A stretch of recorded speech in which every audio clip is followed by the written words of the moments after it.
Hello, this is Dr. Young, and I'm going to go over your chapter 15 presentation.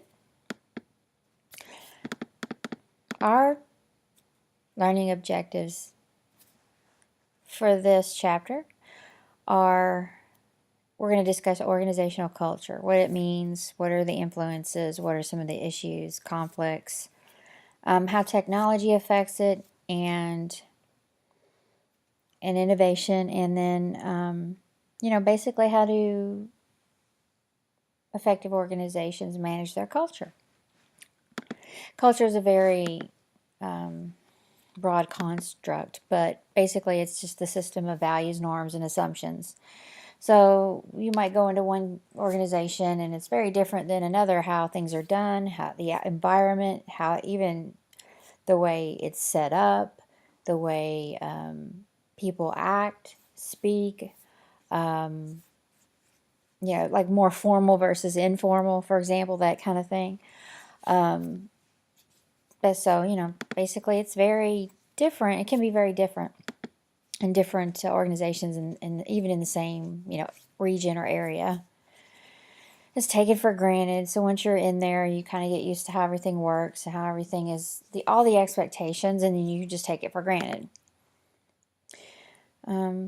It's a socialization process. When you enter an organization, you don't know what to expect. They soon, when you're getting trained for the job, you're also usually getting trained for the culture indirectly. It takes a long time to evolve and change. An example of that would be an organization that is changing to maybe lean or some other type of efficiency or quality program, and that will change the culture as well. Obviously, it can enhance organizational performance, and that example I just gave would be an example of that as well. So artifacts are physical manifestations of the culture. You got awards, myths, rituals, decorations, office space allocations, dress code, how people address each other, which is in the formality aspect I was describing. Lists of organizational values that can often be included in mission and vision statements. Whoops, let me go back to this. Myths and stories are just kind of things that everyone knows at the organization. They kind of share with you as you become more acclimated to the culture and the organization overall. Rituals are things that you just might, that people do every day at the organization that are specific to that. It could be to that floor that you're on, the department that you're in. And then we're talking about how it's set up, environment, dress, business casual, sometimes you have to dress professional. Sometimes there's a dress code, specific things you're allowed to wear and you're not allowed to wear. Almost like a uniform. It just depends. So basically in the nature of organizational culture, you have certain values and norms. They're preferred. They're explicitly stated. There might be something like, all managers need to have an open door policy, or anything that basically the organization directs people to follow on a daily basis.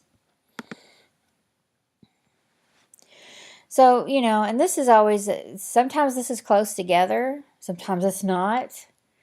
You have an organization, might have things posted all over, our vision, our mission, this is how we act, this is how we address, this is how we act for, on customers, or this is how we respect each other as employees. And then you have the real behavior, which is, obviously cause problems in business when, or I guess a good example would be Enron, where you were expected to do this, or you were told to do this, but then behind the scenes, there was an unwritten rule that you could push the bounds of ethical behavior. That's obviously, when there's a disconnect here, that's a problem.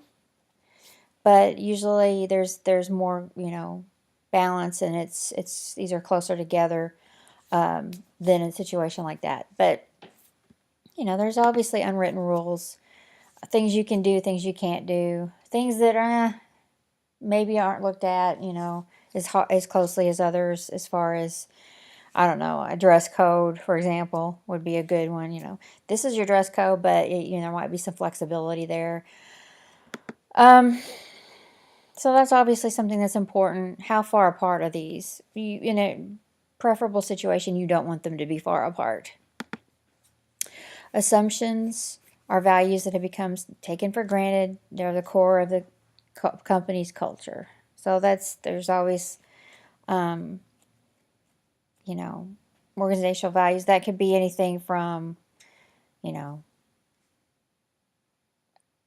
behavior, non-discriminatory, how to behave around your coworkers.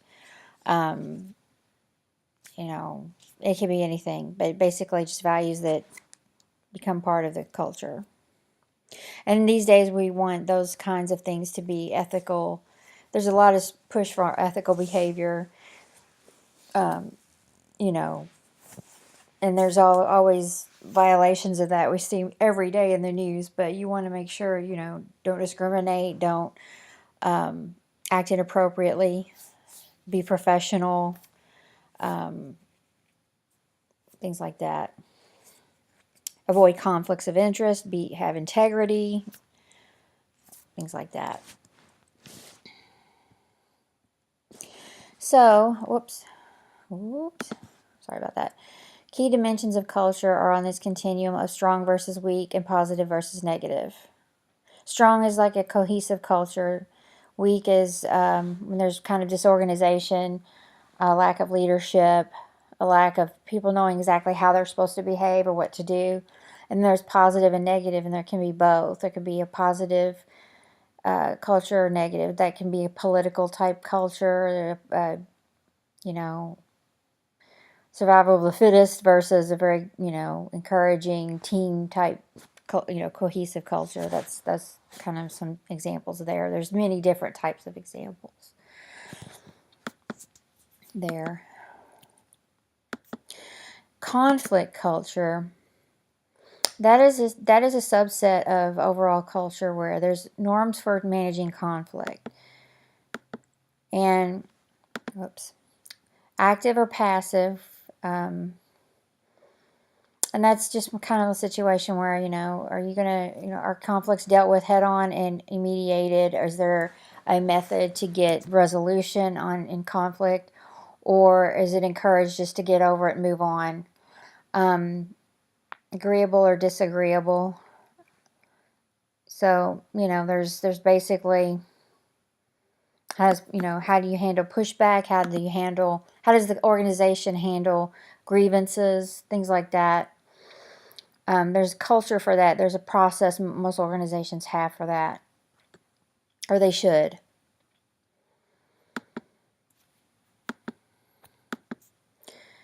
Culture of inclusion is basically the extent to which members value efforts to increase minority representation and whether the qualifications and abilities of minorities are questioned. So basically that's a situation where, does the culture respect minority representation? Does it, does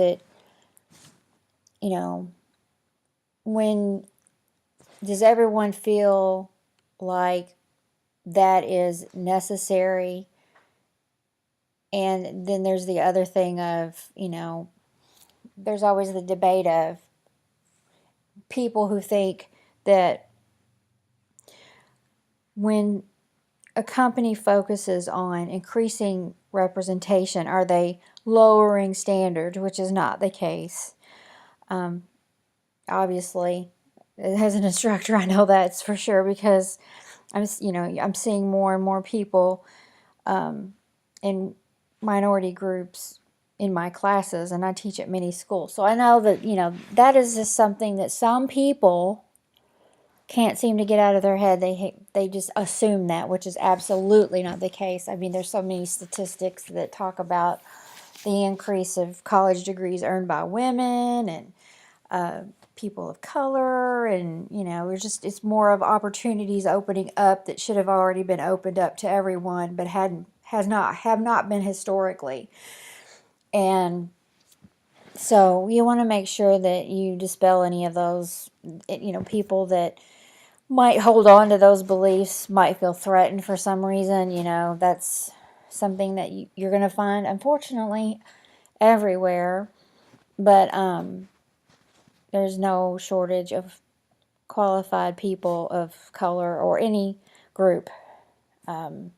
So you want to make sure that your organization is inclusive and that culture is inclusive. Because when you don't and you have that issue, when someone comes in your organization, you want to make sure that you are clear that your company is an inclusive organization. If you want to work here, you need to get in that mindset, pretty much. Innovation, the process of creating and doing new things that are introduced into the marketplace as products, processes, or services. That's a very kind of formal definition of innovation. Basically, the creation of new products, new designs, new ways of doing things. Obviously, in organizations, that is the key. You want to have creativity and innovation for growth. So types of innovation are radical innovation, systems innovation, and incremental innovation. And in your text, it talks about what those are. And sometimes you have some kind of revolutionary product, like, I don't know, back when the iPhone came out, or the iPod,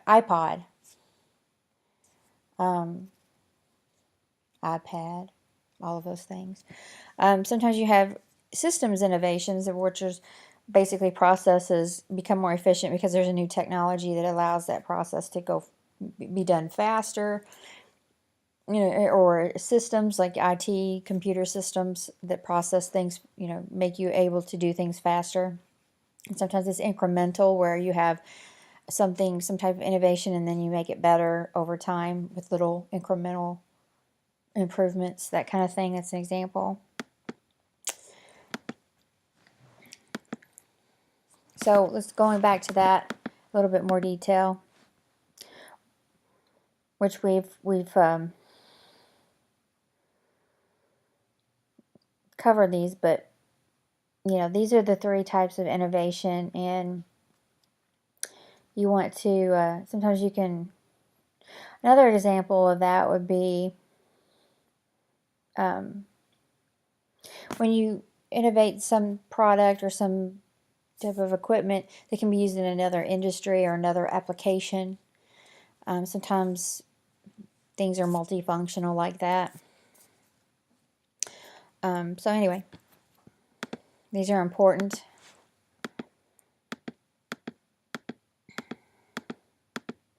And you have new ventures. Whoops, there I go again. New ventures require someone who wants to be an entrepreneur, and it can be a good manager. There's intrapreneurship, which is basically when you are kind of an entrepreneur within a large organization, which is kind of starting a new venture in maybe a new product line or something like that, where you're starting a whole new, you're given some kind of responsibility to start up a new area in that organization. So that's what an intrapreneurship would be. An entrepreneur's profile of any type is usually someone who wants to be completely responsible, to control the whole situation there. Someone who likes to be in control and make decisions, is a risk taker. Obviously assumes all responsibility and accountability for it, and focus on concrete results. So someone like that has to be willing to go out there and put themselves out there and pretty much make big risks. Big risks can often generate big rewards, or sometimes you fail at it, but you got to be able to do it. Corporate research is something that it supports businesses, and it provides innovations, and basically is exploratory. What are the new technologies? What are the new innovations out there that we might want to pursue or possibly try to pursue? They also are a part of the corporation that keeps companies' products and processes advanced. They keep up technology. They look competitors. They make sure that the products are competitive with other companies that have similar products in the market. And it's very important because this culture that we're talking about can be influential in creating an environment where these things are possible. So corporate research is important. Oops, I didn't mean to click that again. Corporate research is important for the future growth of the company because you have to make sure you kind of do a SWOT analysis. Corporate research is looking at their competitors, looking at the markets, looking at the overall economic environment. So, okay, and then just pretty much seeing, are there any holes? Are there any holes out there that need to be filled as far as a demand? So that's important. Managing organizational culture is kind of consists of these three elements. Teaching it, taking advantage of the existing culture, or maybe changing it. Sometimes it needs to be changed, depending on what's going on. And then when we take advantage means that it's easier to alter employee behaviors because there's the peer pressure in that. Once you're a part of the organization as a whole and you've got your coworkers and you've got your other departments and stuff, there's a certain expectation, and that kind of helps keep everyone in line. Managers must be aware and understand the values to communicate those to lower level individuals and make sure that they are the go-to people when there are any questions about how things are done or any conflicts. And teaching, obviously, the socialization part we talked about. When someone's hired, they kind of get socialized. Other employees and other people that have worked there longer are kind of mentors in that sense, where they can kind of show everyone show the new hires the ropes and get them to understand how things work, how things are, the expectations, not of the job itself, but behavior. Examples of organizational culture that employees see in more experienced employees are the organizational mechanisms. So sometimes just observation of people. So new employees will observe employee behaviors and also get more information that way. Pamphlets and training sessions are part of that as well. And then we're getting into changing culture. This is difficult it's very difficult. It takes a long time. It's hard not to revert to old behaviors. Sometimes they have to have new symbols, new, and you'll see sometimes when they're making a big change, they'll have big, signs and communications, formal and informal, about the change. So there's a different, and the environment changes as well a little bit. The change has to be seen as a long-term new values and benefits beliefs, not benefits, need to be seen as something that's going to, be around for a while. Because it's such a big effort, and, the value systems have to change. So then that has to become, reinforcing. The new value systems have to be reinforced. They have to be communicated over and over again. They have to kind of be instilled. So there's a lot of change there. It's going to take a long time to internalize those changes in that new value system. So that's really all there is for this week. This chapter. If you have any questions or concerns, let me know. And have a great week. Thanks for listening.